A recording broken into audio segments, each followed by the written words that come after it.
Kannada cinema ಜಗತ್ತಿನಲ್ಲಿ ತಮ್ಮದೇ ಆದಂತಹ ಬೇರನ್ನ ಬಿಟ್ಟವರು. ಬೇರು ಅವರದೇ ಸಿನಿಮಾ. ಹಲವಾರು ಮುನ್ನುಡಿಗಳನ್ನ ಅವರು ಬರದೇ ಬಿಟ್ರು. ಮುನ್ನುಡಿ ಇದು ಅವರದೇ ಸಿನಿಮಾ. ಮಕ್ಕಳಿಗೆ ಅಂತಾನೆ ತುತ್ತೂರಿ ಊದಿದ್ರು, ಇದು ಅವರದೇ ಸಿನಿಮಾ. 8 ವರ್ಷಗಳ ಕಾಲ ನಿರಂತರವಾಗಿ ರಾಷ್ಟ್ರೀಯ ಸಿನಿಮಾ ಪ್ರಶಸ್ತಿಯನ್ನ ಗೆದ್ದವರು. ನಾವು ಹಣ ಸಂಪಾದನೆ ಮಾಡೋದಕ್ಕಿಂತ ಜನ ಸಂಪಾದನೆ ಮಾಡಬೇಕು ಅಂತ. ಶೇಷಾದ್ರಿ ಸರ್, ಸುಮ್ಮನೆ ವೆನ್ ಯು ಲುಕ್ ಬ್ಯಾಕ್, ಸುಮ್ಮನೆ ತಿರುಗಿ ನೋಡಿದ್ರೆ ಯಾವ ಮನುಷ್ಯ ತಾನು ಇಷ್ಟಪಟ್ಟು ಮಾಡುವ ಕೆಲಸ ಮಾಡ್ತಾನಲ್ಲ ಅವನ ಅದೃಷ್ಟವಂತ. ಆ ಸನ್ನಿವೇಶದಲ್ಲಿ 70-80 ದಶಕದಲ್ಲಿ ಹೀರೋ ಅಂದ್ರೆ ರಾಜ್ಕುಮಾರ್, ವಿಲನ್ ಅಂದ್ರೆ ವಜ್ರಮುನಿ. ಆ ತುಮಕೂರಿನ ಆ ಪುಟ್ಟ ಗ್ರಾಮದಲ್ಲಿ ಇಡೀ ಭಾರತ ಸಿನಿಮಾ ಲೋಕ ತಿರುಗಿ ನೋಡೋ ಹಾಗೆ ಮಾಡ್ತಾರೆ ಮುಂದಿನ ದಿನ. ಅಂದ್ರೆ ಒಟ್ಟು ನಿಮ್ಮ ಆಸೆ ಕನಸುಗಳು ಒಳ್ಳೆಯವಾಗಿದ್ರೆ ಅವಕ್ಕೆ ಇಡೀ ಜಗತ್ತು ನಿಮಗೆ ಸಹಕಾರ ಕೊಡುತ್ತೆ ಅದನ್ನ ಅಚೀವ್ ಮಾಡ್ಲಿಕ್ಕೆ ಅಂತ. ಟೀಚರ್ ಮಗ ಸರ್. ಹೌದು, ಅದಕ್ಕೆ ಮೇಷ್ಟ್ರ ಮಕ್ಕಳು ದಡ್ರು ಸರ್ ಯಾವಾಗ್ಲೂ. ಪತ್ರಿಕೋದ್ಯಮದ ಸೆಳೆತ ಹೆಂಗೆ ಸರ್? ಆಗ ನನಗೆ ಒಂದು ಮೋಹ ಹುಟ್ಟು, ಹೆಸರಿನ ಮೋಹ.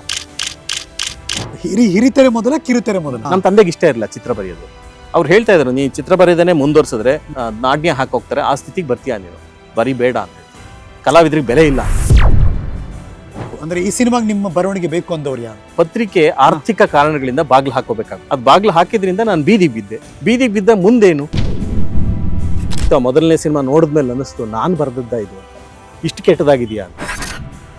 ಈ ಗ್ಯಾಪಲ್ಲಿ ಮದುವೆ ಆಗಿದ್ಯಾ ಅವಾಗ ಸರ್? ಟೆಲಿವಿಷನ್ ನಿರ್ದೇಶಕನಾಗಿದ್ದೆ, ಅದೇ ಧೈರ್ಯದಿಂದಲೇ ಮದುವೆ ಆಗಿದೆ. ಇಲ್ಲದ್ರೆ ಸಿನಿಮಾದವ್ರಿಗೆ ಯಾರು ಹೆಣ್ಣು ಕೊಡ್ತಾರೆ?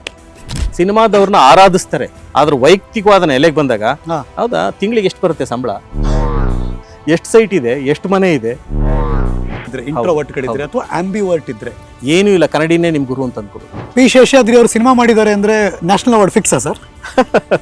ನಾನು ಮಾಡಿದೀನಿ ಅಂತ ಅನ್ನಲ್ಲ, ಹೋಲ್ ಯೂನಿವರ್ಸ್ ಹ್ಯಾಸ್ ಕಾನ್ಸ್ಪೈರ್ಡ್. ಒಂದು ಸಿನಿಮಾ ಹಿಟ್ ಆದ ತಕ್ಷಣ ನೆಕ್ಸ್ಟ್ ಸಿನಿಮಾಗೆ ಏನ್ ಜವಾಬ್ದಾರಿ ಇರುತ್ತೆ ಸರ್? ಗೆದ್ದ ಎತ್ತಿನ ಬಾಲವನ್ನ ಹಿಡಿದ ಹಾಗೆ ಅದೇ ತರದ ಸಿನಿಮಾಗಳನ್ನ ಮಾಡಿ ನಮ್ಮ ಜನ ಸೋತ್ ಹೋಗ್ತಾರೆ.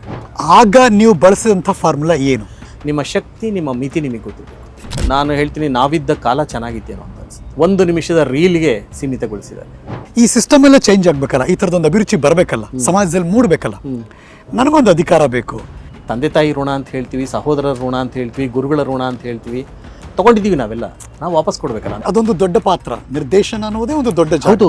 ಅಸಿಸ್ಟೆಂಟ್ ಡೈರೆಕ್ಟರ್ ಆರಂಭದಲ್ಲಿ ಬೈಸ್ಕೊಳ್ಳೋಕೋಸ್ಕರನೇ ಇರುವಂಥ ವ್ಯಕ್ತಿ, ಒಪ್ತೋ ಬಿಡ್ತೋ ಅನಿವಾರ್ಯ ಆಗಿತ್ತು. ನಿಮ್ಮ ಕಲ್ಪನೆಯ ಆ ಸಿನಿಮಾಗಳನ್ನ ನಿಲ್ಲಿಸೋದು, ಜನಕ್ಕೆ ತಲುಪಿಸೋದು, ಅದಕ್ಕೆ ದೊಡ್ಡ ಪ್ರಶಸ್ತಿ ತರೋದು ಯಾವತ್ತಿಗೂ ಕಷ್ಟ ಇತ್ತು ಸರ್. ಕನ್ನಡ ಸಿನಿಮಾ ಯಾವತ್ತು ಚೆನ್ನಾಗಿತ್ತು ಹೇಳಿ? ಕನ್ನಡ ಚಿತ್ರರಂಗ ಆ ಸಿನಿಮಾಗೆ ಅವಾಗ್ಲೂ ಒಂದು ಮಾತು ಬಂದಿತ್ತು, ಆದರೆ ಅದನ್ನ ಮೀರಿ ನಿಮಗೆ ಆ ಪ್ರಶಸ್ತಿ ತಂದು ಕೊಡ್ತು ಸರ್. ಇದು ಕತೆ ಸಂಪೂರ್ಣ ಮುಸ್ಲಿಮಯ, ಒಂದೇ ಒಂದು ಹಿಂದೂ ಪಾತ್ರ ಕೂಡ ಇಲ್ಲ. ಅವಾಗ ನಂಗೆ ಅನ್ನಿಸ್ತು, ಯಾವ ನಿರ್ಮಾಪಕರ ಸಹವಾಸವೇ ಬೇಡ. ಆ ಟ್ರೆಂಡ್ಗೆ ತಕ್ಕಂಗೆ ನಾನು ಸಿನಿಮಾ ಮಾಡಬೇಕು ಅಂತ ಯಾವತ್ತರ ಅನ್ಸಿಲ್ಲ? ಖಂಡಿತ ಅನಿಸಿಲ್ಲ. ನಾನು ಸಿನಿಮಾನ ನನಗೋಸ್ಕರ ಮಾಡ್ತೀನಿ. ಇವತ್ತು ಪ್ಯಾನ್ ಇಂಡಿಯನ್ ಅಂತ ಸಿನಿಮಾಗಳು ಅಂತ ಕರಿತೀವಿ ಅಲ್ವಾ? ಹೌದು. ಇದು ನಮ್ಮನ್ನು ಎಲ್ಲಿ ಕರ್ಕೊಂಡು ಹೋಗ್ತಾ ಇದೆ? ನಿಮ್ಮ ಬೇರುಗಳು ನಿಮ್ಮ ನೆಲದಲ್ಲಿರಬೇಕು. ಇಡೀ ಭಾರತೀಯ ಚಿತ್ರರಂಗದಲ್ಲಿ ಕನ್ನಡದ ಸ್ಥಾನ 3%. ತಮಿಳು, ತೆಲುಗು, ಮಲಯಾಳಂ ಸಿನಿಮಾಗಳಿಗೆ ಸಿಗೋ ಶೇರು ಕನ್ನಡ ಸಿನಿಮಾಗಳಿಗೆ ಸಿಗೋಲ್ಲ. ಹಾಗಾಗಿ ನಾವು ಯಾರನ್ನ ಮೆಚ್ಚೋದಕ್ಕೆ ಹೋಗ್ತಾ ಇದ್ದೀವಿ?